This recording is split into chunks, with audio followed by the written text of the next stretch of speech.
If you have a puppy out there or an older dog, spend some time with them, love them a little bit, get them out of the heat. It'll be good times ahead. So just in our usual fashion, we will have some housekeeping introductions leading up to the presentation for this afternoon. And then, of course, after our presentation, we will have a question and answer time. And then, of course, have some follow-up emails that will go out. We have been sending out a follow-up email after every webinar that we offer, which includes the presentation materials as well as the link to the survey for this webinar. It would be great if we can get your feedback around how these webinars are working, maybe some other topics that you'd like to hear about. So please take a little bit of time when you receive that follow-up email later on this afternoon and answer the survey and give us some information. What would you like to hear about? Would you like to hear about actual housing practices that are happening around the state, or more in the lines of education or advocacy? What policies are we are out there? Just practices, really anything that you want to know, kind of how we are tackling around the state in different communities, anywhere from El Paso to Tyler to Houston. So once more, you'll see a tool kit, a tool screen on your right-hand side of your screen, and you will be able to ask questions. Now, during the presentation today, your microphone will be muted. We have to do that so we don't get a bunch of feedback from everybody, and so we can actually hear our presenter. But anytime you can go down to the questions part of that little tool tab for GoToWebinar, and you can type in your question at any point in time, or really any information. If you're having a hard time hearing the speaker or hearing me, you can put that in there as well, and we will give you immediate feedback, and we can try to correct any problems that come up. As far as any questions around the specific presentation, we will hold those, and we will ask those questions later after the presentation is done, and give the presenter time to reflect and respond to those. We also will be recording this webinar today, as we've recorded the ones in the past, and we will actually be sending that out via email or a link via email, and possibly it'll be up on our website as well. Also, one more little reminder. Our Texas Conference for Ending Homelessness 2014 is coming up, and it is at the beginning of October, the 1st through the 3rd, in San Antonio. So we are very excited about this. This is going to be a great week of workshops and just really great speakers speaking on different tracks from education to case management.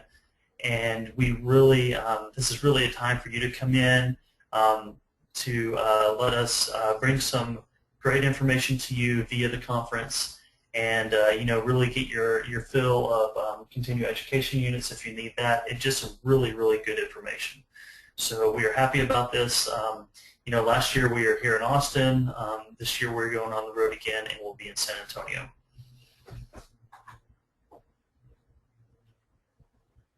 So today we are going to be talking, the general subject will be education, and specifically educating unaccompanied immigrant children. And we have with us today Tim Stahlke with the Texas Homeless Education Office. So you'll see in front of your screen, Tim is a senior program coordinator for the Texas Homeless Education Office. He conducts training in education, school administrators, and parents he conducts training for educators, school administrators, and parents about the laws and rules regarding the education of highly mobile and homeless children. So you can read on. I've had the privilege of knowing Tim for a while now, and really, in all of our work with Theo, we go to all their staff around questions when working with youth that are in the education system, especially around McKinney-Vento and homeless youth.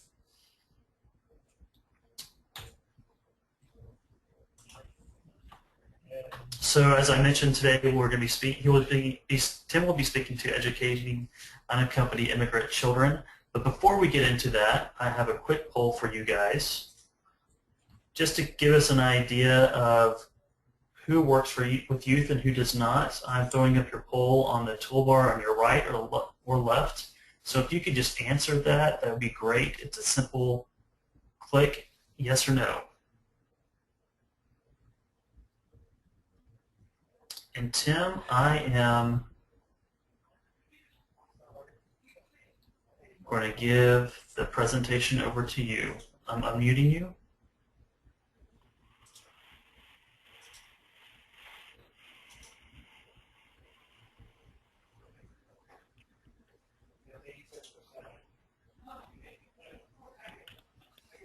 All right, we got 87% that have voted. Anyone else?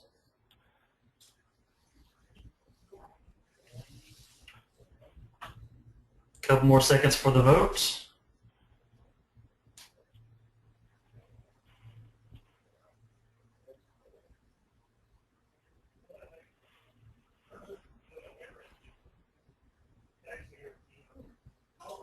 Okay, great. Well, we're at 90%. We have a little more than half actually work with the unaccompanied youth population. So that's great to know, and just a great reason to have Tim with us here today.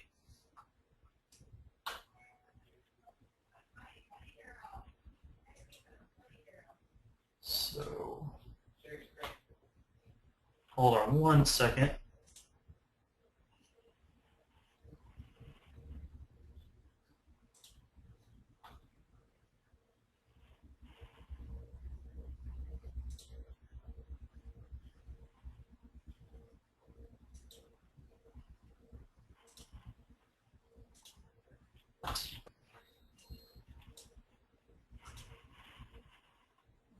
All right, Tim, I'll have the slides for you, so you'll just have to let me know when to advance the slides.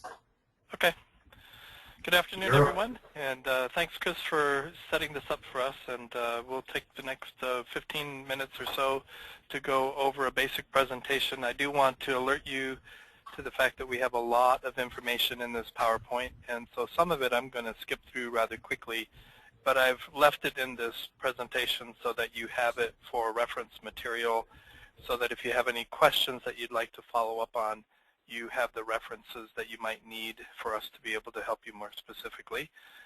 Also, as Chris mentioned earlier, these materials will be sent to you as a participant in this webinar, so all of the materials that are referenced in this PowerPoint and in our discussion today will be part of those materials that are sent. Okay, Chris. There's my contact information, and again, I'll be happy to send that to you, and you'll have that with the materials. Go ahead, Chris.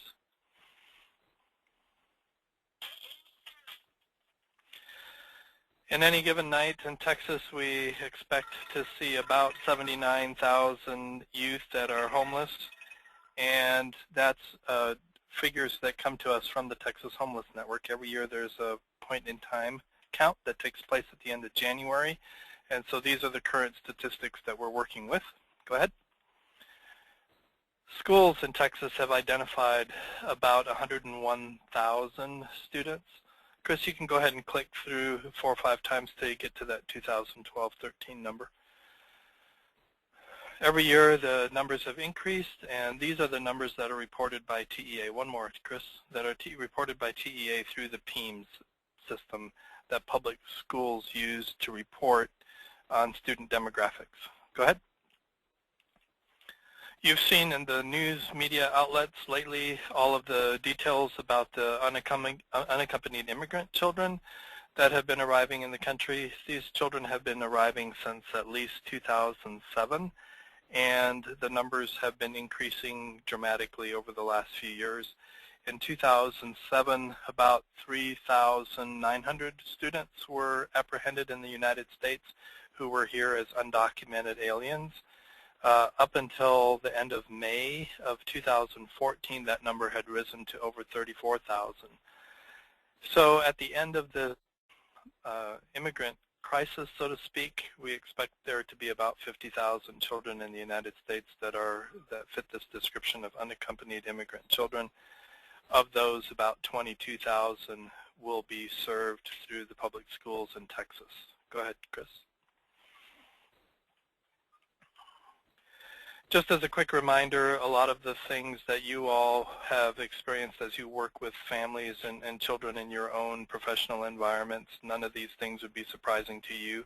And if you'll click through, Chris, to the next couple of, there you go.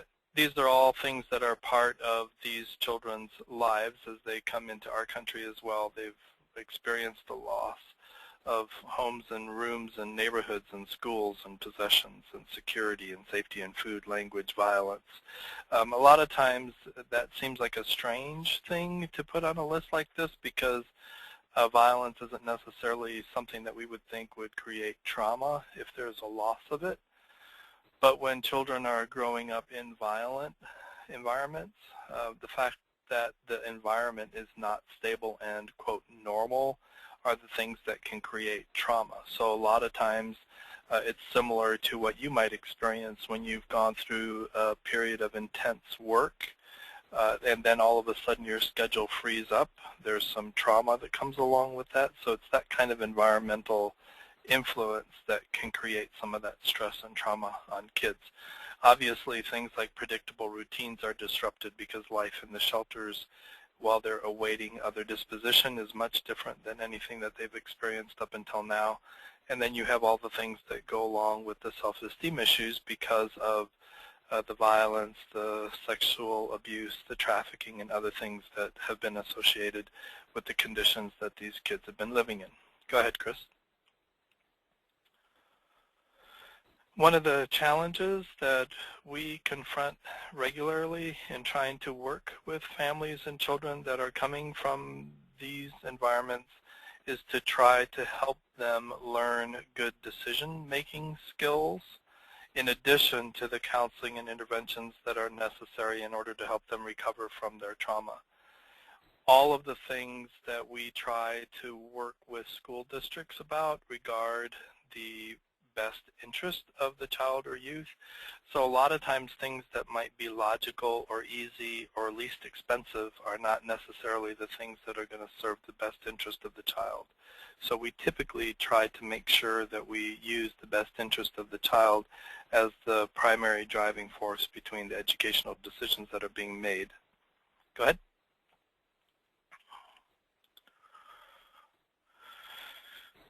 Specifically with regard to the unaccompanied immigrant children crisis, the Department of Health and Human Services is the federal agency that has the legal obligation to meet the basic needs of the children that are present in this country, and that includes everything from food and shelter to health care and education.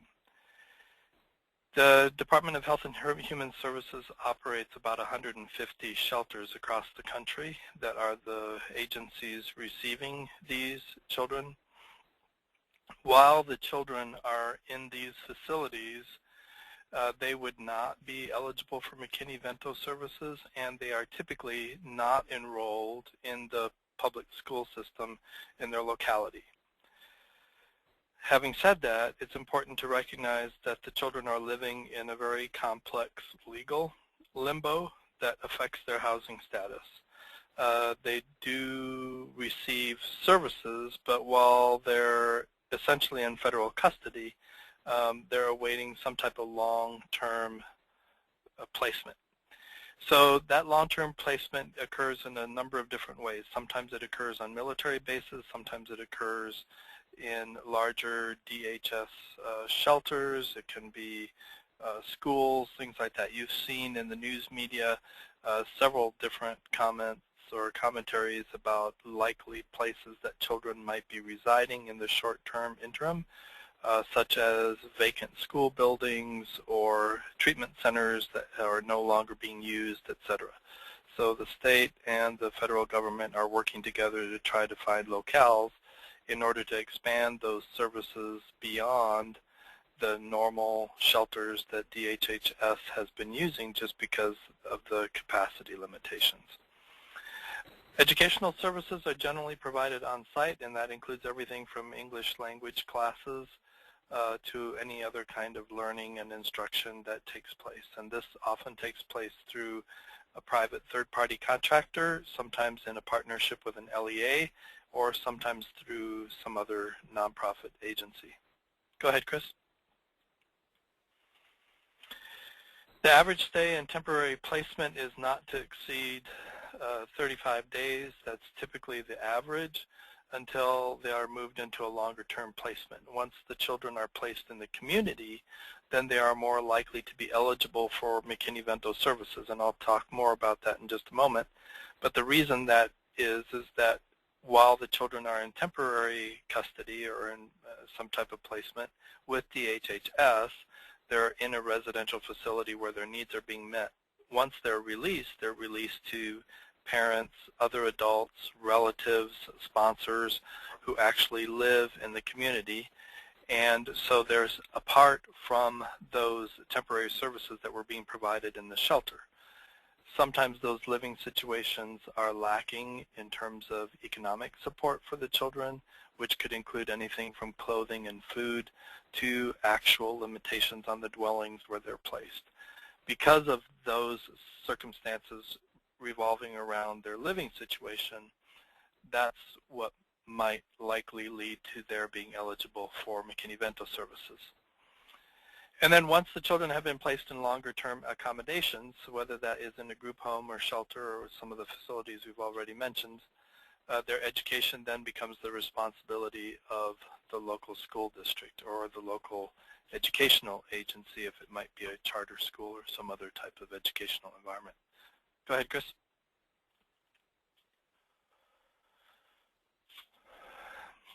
I'm going to show you a flow chart about how this typical progression takes place for children, but here are just a couple of keys for the terminology that's on that flow chart. DHS is the Department of Homeland Security. They oversee everything that regards immigration law and enforcement, including ICE, which is the Immigration and Customs Enforcement. And then there's DHHS, the Department of Health and Human Services. They're the ones who take custody and provide services to unaccompanied immigrant children as they await their court outcomes. And then lastly is the Office of Refugee and Resettlement, which is also a subdivision of DHHS. And they have the responsibility of providing for the custody, care, and placement of unaccompanied immigrant children until their immigration case is completed. Next slide.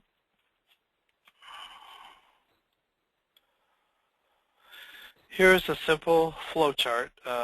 Please recognize that this is an oversimplification of a lot of the circumstances that children are experiencing when they come into this country, but generally this is a good outline of just how the process takes place. You'll see at the upper left-hand corner, DHS through ICE taking custody of a child as they are discovered in the United States is typically how it works. And then within 72 hours, children are transferred to the custody of the Department of Health and Human Services. Now, this 72-hour time frame has been seriously modified over the last couple months, especially because of the numbers of children. So DHHS is not as concerned about meeting the 72-hour time frame as they are with trying to find appropriate placements for the children. So because of their own limitations within the system or because of special needs that the children might have, sometimes that transfer is delayed while appropriate services are located. DHHS then through ORR provides immediate shelter and the basic services that we talked about, and then ORR is the one that tries to find appropriate longer-term placements, and then those can be one of any number of the 4 groups that are on the bottom of the screen. They can go to detention. If they go to detention, they're not McKinney-Vento eligible because the law does not serve detained youth who are in residential or detention facilities. Because they're incarcerated, they're not considered homeless. If they go to a foster family, They would likely not be considered McKinney-Vento eligible because they're no longer awaiting foster care. They actually have been placed in foster care.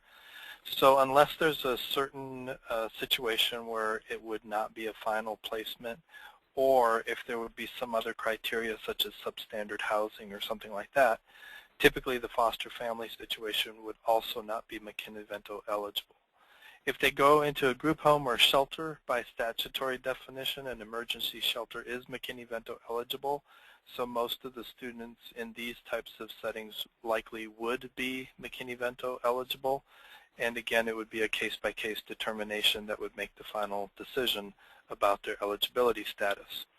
The last category is other sponsors, and this is a large catch-all group and can include people and individuals in addition to what's on this list, but they would likely be McKinney-Vento eligible depending upon the circumstances of the family and the child while they're there. We would use a case-by-case determination to determine eligibility. If a sponsor is not a parent, then homelessness is much more likely because the length of stay that the child will be with that individual is much more uncertain, therefore making it much more likely to be temporary. And the thing I really want to draw your attention to is the fact that with other sponsors, especially if they're adults that are not parents, the homeless status may change over time. So if an individual might be placed in any of these situations, not including detention, but in the foster family, group home or shelter, or with another sponsor, that's something that could change quickly. Circumstances change as the immigration case progresses through the courts. Children might not find that their needs are being met. They'll run away from the placement. And so those are all the kinds of things that can contribute to changes. Chris, if you'll switch 2 slides, please. One more. Okay, there are several resources that we have on our, well, go back 1, please. Several resources that are on our website currently. In May of 2014, the Department of Education and the Department of Justice issued a Dear Colleague letter that outlined the specifics of what school districts and other education entities are required to provide for children who are in this immigrant situation. And you'll see the links right there. And then the National Association for the Education of Homeless Children and Youth has also released a fact sheet on unaccompanied immigrant children, and that link is there as well. If you would like access to these documents before you get the materials from the webinar today, if you go to our Theo website, you'll find them on the What's New section on the right-hand column of our homepage. Next screen. Under the Supreme Court decision that we know as Plyler versus Doe, undocumented students entering the U.S. from Mexico or any other country, for that matter, have a right to enroll in and attend public schools in the U.S. just as any citizen would. School districts are required to identify students who need language services or other programs in order to meet whatever deficiencies they need to be able to be properly served by the educational environment.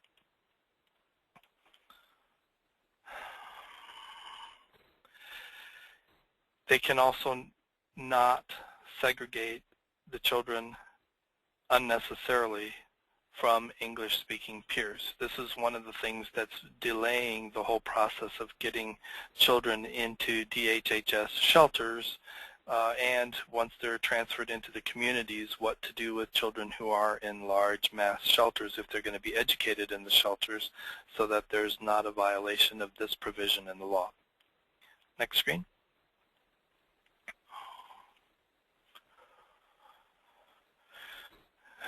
So the general parameters for how a school district would deal with a child coming through this process is that they would apply the same eligibility criteria and the same eligibility process to the child as they would for any other student in the district. So if they use a residency questionnaire, if they have living situation questions that they use to try to ascertain the student's homeless status, that would be the same process that they would use for these children.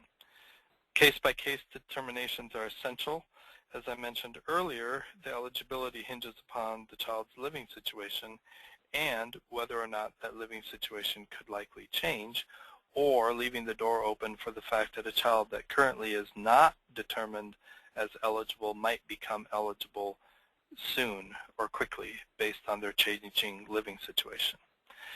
The other thing that I'm not going to address directly here today, but is a factor, is that those of you who are in service provider environments and not education environments will have some limitations in terms of serving students that are slightly different from the educational provisions that I'm reviewing because of the definitions, the different definitions that are in place regarding McKinney-Vento. HUD uses a slightly more restrictive definition than the Department of Education does, so there might be children who are eligible under the educational provisions that might not be eligible under HUD. Next screen.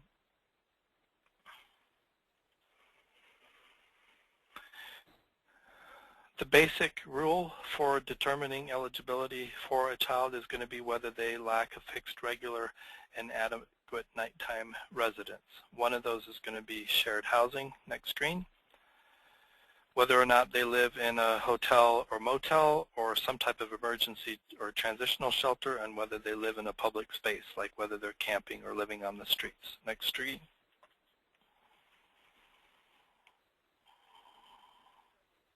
Cars, parks, abandoned building. We talked already a little bit about the foster care situation, and we're working through the immigrant and migrant situation right now. Next screen. The next three screens are just brief descriptions of what the law means when it talks about fixed, regular, and adequate, just here for your information. So Chris, if you'll proceed to the fourth screen. Next one. One more. Okay, then we have doubled up situations that where families are sharing housing. If you'll back up one screen, please, Chris. Sometimes those are difficult to figure out, and so there are some suggested questions here about how you might be able to further ascertain whether that's a doubled up and McKinney-Vento eligible situation. Why did the family move in together? How permanent is the arrangement meant to be? And is it fixed, regular, and adequate? Next screen. One of the things that accompanies the adequacy conversations is what we refer to as substandard housing. Difficult to ascertain sometimes. Typically in our office we say that a unit or dwelling is substandard if it does not meet the criteria that would be employed in your local community to make the dwelling eligible for Section 8 housing. Section 8 is very basic, but it does have all of the things that are needed for a comfortable living situation, and so that would be one way to have objective criteria as to whether something is substandard or not. So in the case of the immigrant children, if they are placed with a family member, a relative, a sponsor, and that sponsor lives in a dwelling that has rodent infestation or cockroaches or has broken glass or exposed wires or is overcrowded, those would all be things that might lead to that child being identified as a McKinney-Vento eligible student, not strictly because of their guardianship arrangement, but because of the condition of their dwelling, the living situation. Next screen. And one more. Let's go on to the next one. All right. In PEIMS, if you'll click one more time, I think, Chris. In PEIMS, there are several indicators that the public schools must use when identifying children who are McKinney-Vento eligible as homeless students. The resources can be found on our website. Next screen. The PEIMS homeless indicator is going to include 4 living situation statuses. By default, the child is going to receive a 0, which means that they're not homeless, and then the next 4 are the ones that reflect the living situations that we've just discussed. One more time, Chris. There we go. So living in a shelter, living doubled up, living unsheltered, or living in a hotel. Category number 3, unsheltered, is the one that is the catch-all that would also include substandard housing. Next screen. One more. Let's see. So it's likely that not all UIC are going to be homeless, but the vast majority are likely to be homeless because they will lack a fixed, regular, and adequate nighttime residence. Again, that's going to be determined on a case-by-case basis. They are not going to be considered McKinney-Vento eligible if they're in a permanent residential environment under the legal custody of CPS, ICE, or some other court-ordered determined situation. They will be considered homeless if they meet the McKinney-Vento definition, are awaiting foster care placement, or there's some other determination that needs to be made about their living situation and they're in a designated emergency shelter or another qualified living situation, hotel, motel, substandard living, doubled up, etc. Next slide. Students then who are identified as homeless under the PEAMS identifier then have to be determined whether they're unaccompanied or not. So you don't make a determination about their unaccompanied status until there's been a determination of their homeless status. So once they have a code 1, 2, 3, or 4 on their homeless status, then they have to be assigned a code for their unaccompanied status. They're going to be considered unaccompanied if they are not in the physical custody of a parent or legal guardian. While not all unaccompanied students are homeless, many of them are going to be homeless because they likely will lack a fixed, regular, and adequate nighttime residence. Next screen. Again, with the UIC, not all of them are unaccompanied. Most of them are, which is why they're in DHHS custody. Many of them are likely to be because they will likely have entered the U.S. without a parent or legal guardian. So while they're unaccompanied, while they're with DHHS, once they get into the local school district setting, that's going to be determined on a case-by-case situation because you may have children who entered the country unaccompanied and are in DHHS custody, are transferred to ICE, ORR is working with them, but they may be placed with their actual parent or legal guardian, in which case they may still be homeless, but they would no longer be unaccompanied. That transition to the local school district would recognize their current living situation, which is with a parent or legal guardian, and therefore they would not be unaccompanied, even though they would likely still be homeless. Next screen. Remember that for a student to be eligible as an unaccompanied student, the living arrangement must meet McKinney-Vento's definition of homeless. They have to first be coded in PEAMS. As far as youth is concerned, in Texas, a youth is anything under the age of 21 for school district purposes.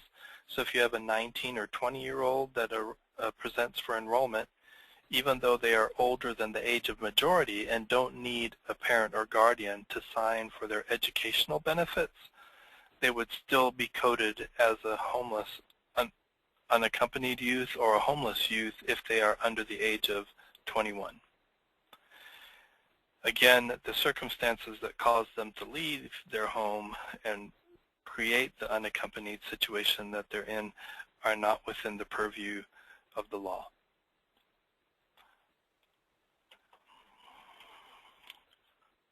Next screen. Okay, the codes for unaccompanied youth indicators are 3. 0 is the default, again, just as it is for the living situation. Most school districts are going to code students as a 2. The number 1 code is reserved strictly for those school districts that receive funding from the Region 10 Education Service Center TechShep McKinney-Vento subgrant program, and we only have about 120 of those school districts in the state. The balance of the districts are going to record everybody under a 2. It doesn't matter if you serve them with other federal funds or with compensatory ed funds.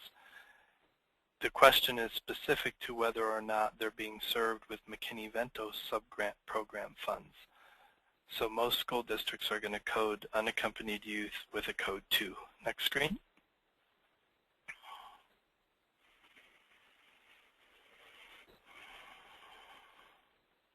Next screen.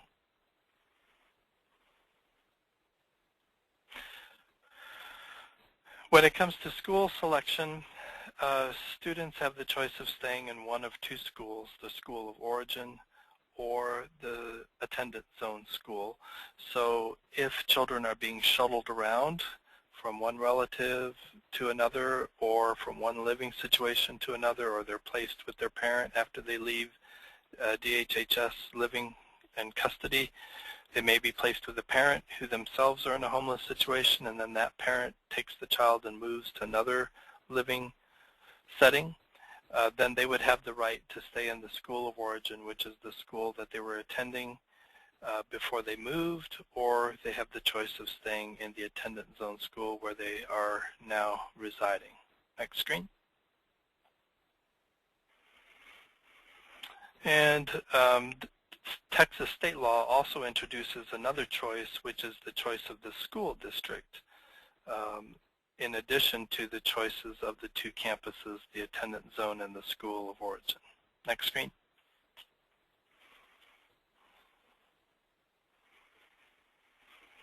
All right, I'm going to skip a couple of screens that you can review, and I'll be happy to answer questions on these if you wish. If you'll go up a couple of screens, Chris. Another one, and one more. Immunizations have presented a bit of an issue. When a student is in DHHS custody, DHHS is responsible for sure that they are up to date on all of their immunizations.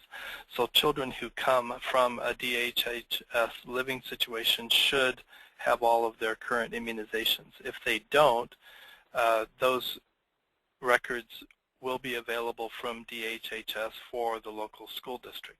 However, if a student is homeless, it's immaterial because they have a 30-day provisional enrollment, during which time they can either start the process of immunization or provide the immunization records. That 30-day grace period for homeless students applies to any homeless student in the country, any homeless student in your school district, whether it's the first time that they're enrolling in a public school in Texas, whether it's the first time they're enrolling in your school district or campus, and whether or not they're coming from outside the state, including entering from a foreign country. Next slide. And one more. Okay, so a couple of just summarizing comments before I take questions. While many of the entering students under the scenarios that have been described as part of the unaccompanied immigrant children crisis, those children will likely share similar circumstances and may be homeless. Others of them may have custodial arrangements such as family ties or even parents or legal guardians, and other considerations or circumstances that would not make them eligible for homeless status.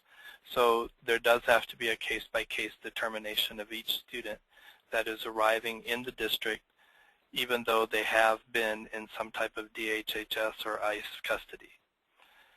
Secondly, each student must be evaluated as to their homeless status. Just like any other student, they'll have to be given one of those PEAM codes, a 0 or 1, 2, 3, or 4. Next slide.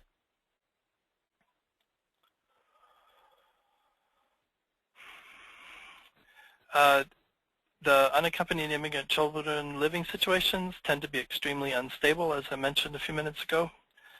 There may be children who are not eligible for services when they arrive in the school district, but they may very well become homeless shortly thereafter. So be sure to consider that the kids are being placed with family members, relatives, even parents whom they have possibly never met. They might not remember them. It's been years since they've been separated. The children were 2 or 3 years old at the time that the separation took place, and now they're 8, 9, or 10. The adults with whom they are placed are not part of their current experience.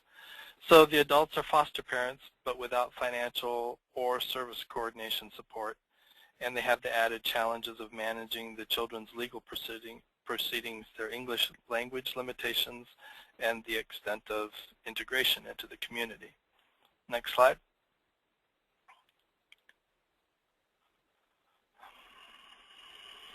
Children placed with family, friends, or acquaintances, which makes up about 27% of the current population of UIC kids, commonly have no relationship whatsoever with that adult and are at particularly high risk of labor and sex trafficking. We have numerous reports of children that are placed with supposed acquaintances only to be sold to sex or labor traffickers within days of placement. The kids are often afraid to inform authorities that they don't know these acquaintances. Somehow they think it's easier to say yes, that they know the people, than to say no, thinking that somehow they're going to risk some worse fate.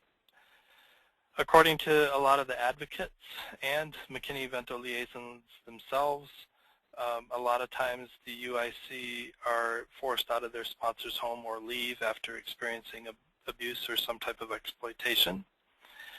And sponsors do sign an agreement stating that they will care for the child placed with them. However, just as a limitation due to numbers, staff, there's very little monitoring to make sure that there's compliance with the agreement. Next slide. Sponsor agreements do not grant any kind of legal guardianship, so a school district would still enroll a child as an unaccompanied or homeless youth because they would not be with a parent or legal guardian, but that also creates some difficulties for the sponsor adult or family that has chosen to care for a child, because it doesn't give them any legal status to obtain medical care or take any other actions on behalf of the child that would require any kind of legal guardianship. Next slide. Since no official determinations have been made about how to process and treat UIC students, we operate under the existing law and procedures for the time being. We deal with them on a case-by-case basis. Next slide. If you have questions or need some assistance in terms of enrolling the children in school, or if they're transferring school districts, on our website you'll find a map of the state of Texas and an alphabetical listing of all the districts in the state, where you can obtain the information for the homeless liaison in each of those school districts. So this is information you can use to help facilitate transfers into your district or transfers out of your district. Next slide. As I said, this is a lot of information to process very quickly, so a lot of the information in these slides is just to make sure that you have the reference material to be able to make the determinations that you'll be faced with as you deal with a lot of the UIC. And as always, we're here to make sure that we can help facilitate those transactions as much as possible. So Chris, I'll take questions. All righty. Well, at this time, I'm checking the questions now. At this time, if you have a question for Tim, go ahead and submit it through the questions tab.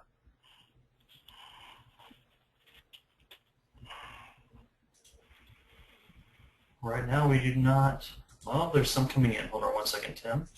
The first question is, could you clarify the UIC student who is an adequate nighttime residence but is not considered homeless?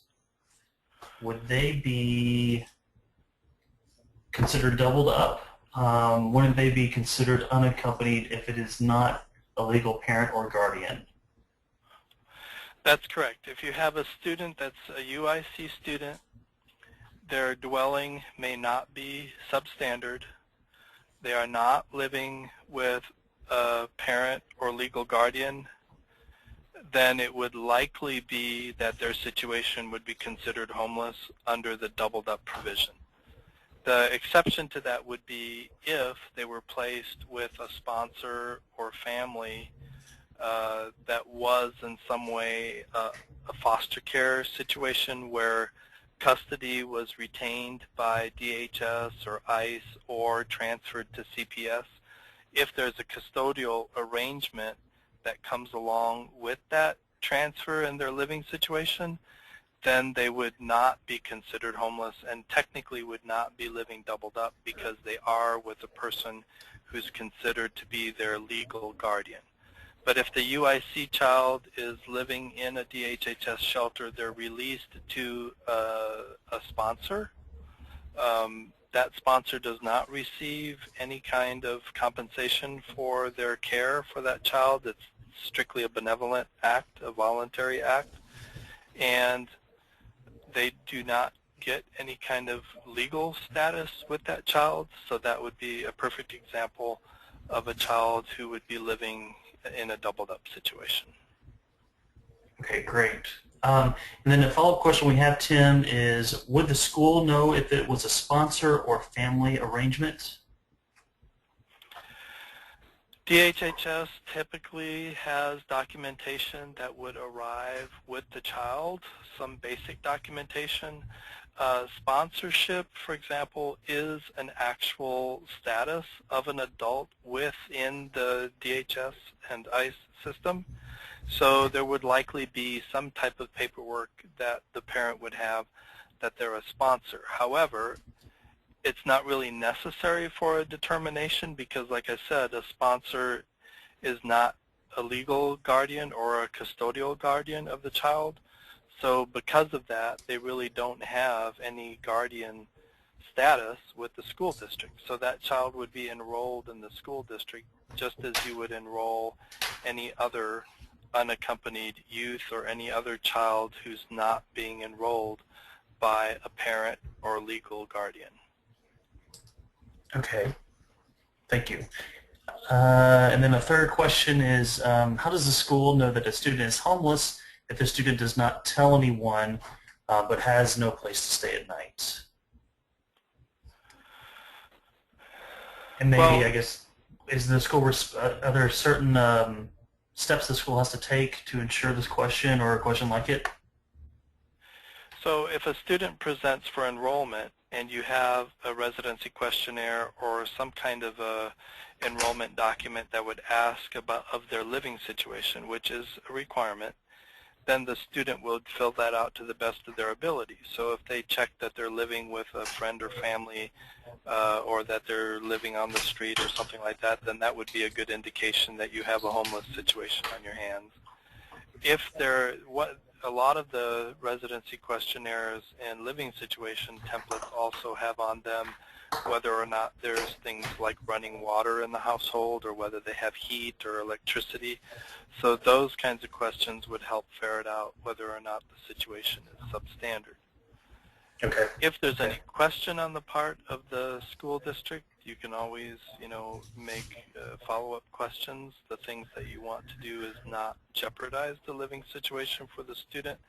So if you are going to investigate the claim in some way, you want to be careful that you don't somehow tip the hands of an apartment manager or something like that, that you have a doubled up situation occurring where you have a person who's not on the lease living in one of the apartments and then the manager ends up evicting everybody in the unit because they were violating the lease. So you started out with a situation where you weren't sure if you had a homeless situation, but you ended with a situation where you have now an unaccompanied youth and an unaccompanied family.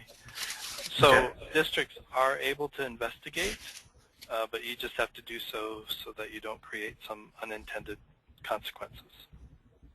Okay. And then follow-up question. So if the school doesn't know if they are under a sponsorship and no documentation is presented, would they be considered doubled up or unaccompanied? Well, they would be doubled up in terms of their living situation, so they would be homeless, and then once the homeless determination is made, then there would have to be a determination made about their unaccompanied status. If they're in a doubled up situation with a person who's not their parent or legal guardian, then they would also be coded as unaccompanied because they're in a homeless situation and not with their parent or legal guardian. So there's two separate things that have to be decided in the case of every child that presents. One is you have to make a homeless determination. They either are or aren't homeless. If they are homeless, then you have to make a determination of which of the 4 living situations they're in. Shelter, doubled up, unsheltered, hotel or motel. Once you identify the living situation that they're in this case, you're asking about doubled up. So now you've identified their living situation as doubled up. Now the question is, are they or are they not unaccompanied? In this particular case, if the student is not with a parent or legal guardian, they would also be unaccompanied, and assuming that they're not in a district that receives TechSHEP subgrant funds, they would get a code 2. So they would have a code 2 on the homeless status for doubled up and a code 2 on the unaccompanied youth status. Okay. That makes sense. Well, that's great. That's 4 really great questions and good answers. So we are at 2:53 on my clock. And so what we will do is, first of all, I want to thank Tim for being here today and giving us his time and just really sharing with us the information around working with undocumented youth, unaccompanied youth. And then what I will make sure happens is that after this, everybody that has attended this webinar does get a link to the evaluation and to the recording. So in case you want to go back later and ask some questions, you can listen to the recording, and then we will have information on there for Tim so that you can contact him as well. So at this time, I just want to close out and say, thank you guys very much for being here today. Thank Tim for being here. And if you have any other questions for me and about the webinars or around Texas Homeless Network, please feel free to shoot me an email as well. And we'll see you guys all next month for our next webinar. Actually, I have to eat my words right there. We are not going to be having a webinar next month because our homeless conference, the conference will be happening so close to the usual webinar time. So we will miss our webinar, our Bloc Talk for September, and instead I'll be expecting to see all you guys at the conference, and then we'll pick it back up in October. So you guys have a great September, and we'll see you at the conference. Thank you.